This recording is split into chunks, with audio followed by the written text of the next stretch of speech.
Question 33. The factors that influence the discharge of an ion during electrolysis are: I. The concentration of ions in solution. II. The position of the ion on the activity series. III. The nature of the electrode. So A. I and II only.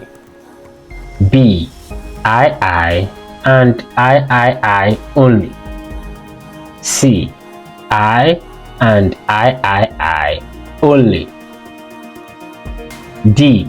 I, II and III.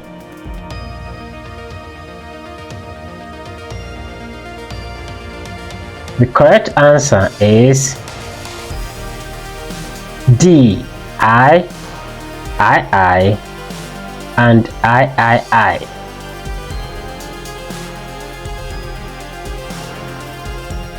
Explanation. Which ion gets discharged during electrolysis depends on three key things. 1. The concentration of the ions. 2. The position of the ion in the reactivity series.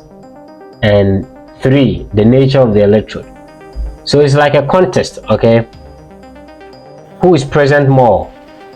Who is more reactive? And what kind of arena is it happening in?